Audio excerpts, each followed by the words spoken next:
To turn the court case away from admiralty law where your rights are not protected, you must avoid agreeing to represent the artificial person. This is done by stating that you are the natural person. You don't have a first or last name because those imply corporate title. In a court case, you may state that the court takes judicial notice of your honor's oath of office. Every judge must take an oath of office to practice law, yet you must make it clear to the court and the jury that the judge is acting as judge and not banker. Remember that you are a natural human being of the earth. You are not governed by anything but your own consciousness.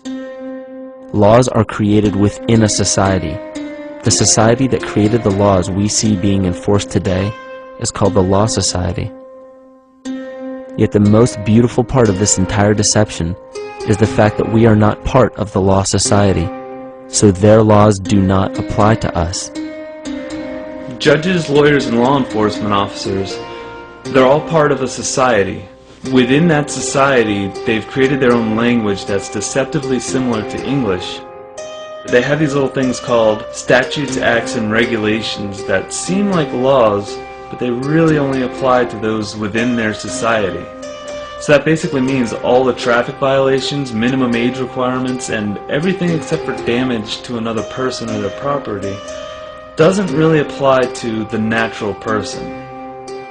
Laws only apply to those within the Law Society. The game being played is an illusion. You can simply choose to open your eyes and reclaim the freedom that you were born with, bound by nothing but the limits of your imagination.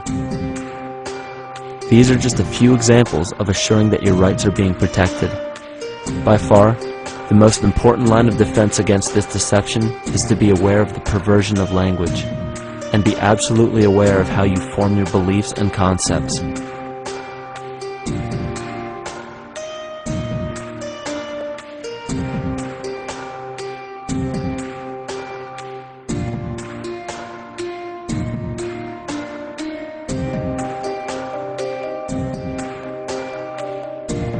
In all forms of the perversion of language, there is a mirror reflection of this in the microcosm of the psyche.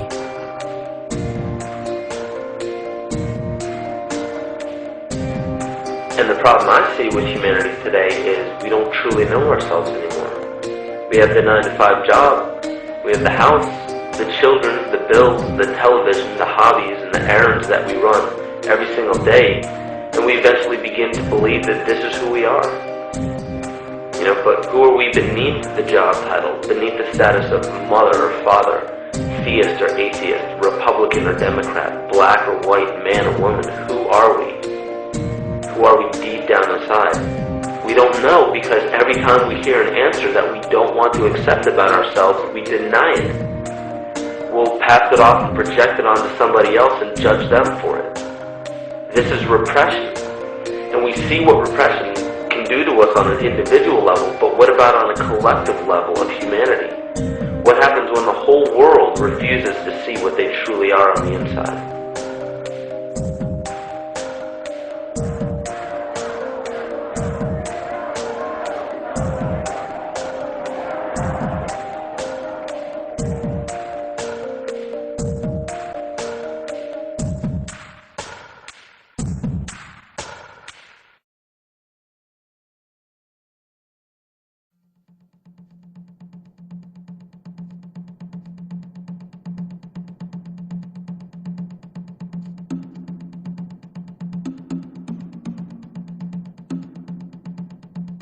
Carl Jung discovered that there is a collective unconscious connected to all humans, meaning that the whole of humanity shares a single mind with one another.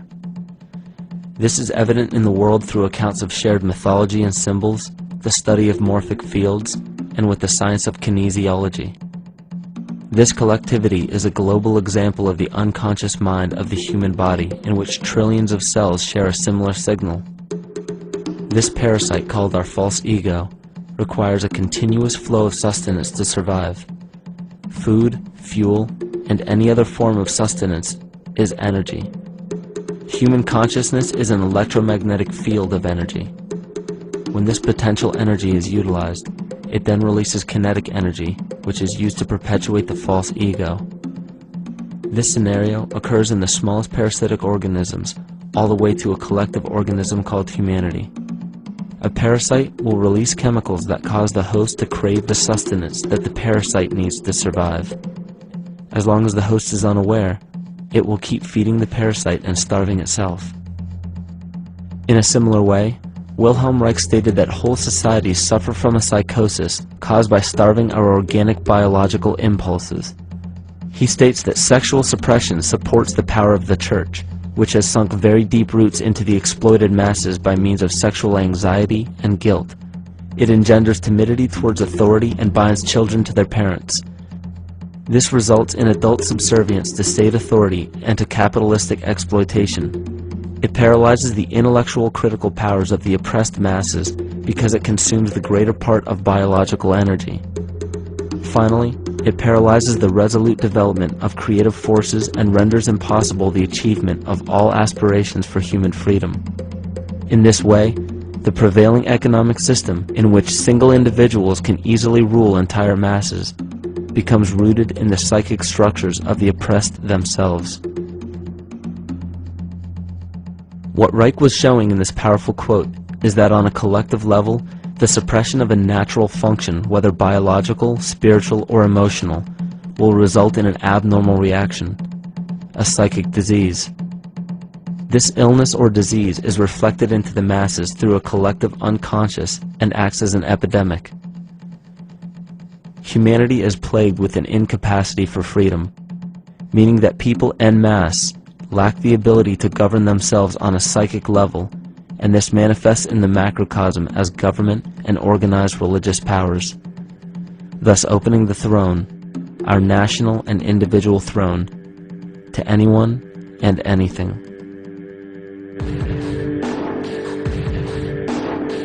Enter the infamous rulers of the earth, the patriarchs of civilization, political, social, economic, and spiritual dictatorship, psychic tyranny.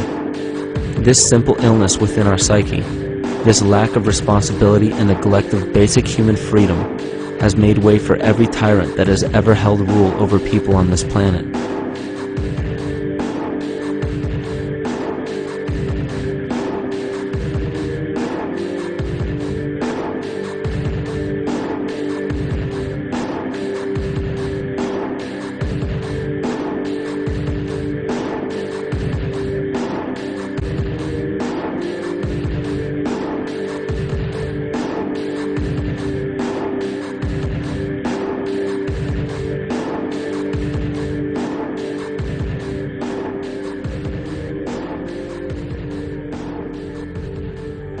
But these oppressive tyrants that are demonized by the masses are no different than us. In fact, they are one with us.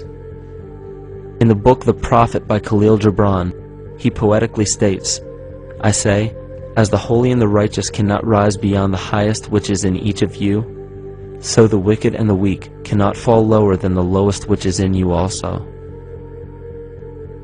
Every one of us has the capability to commit the most horrifying sin or show the most beautiful compassion to our fellow man. This is the very definition of an illness within the psyche and soul of man.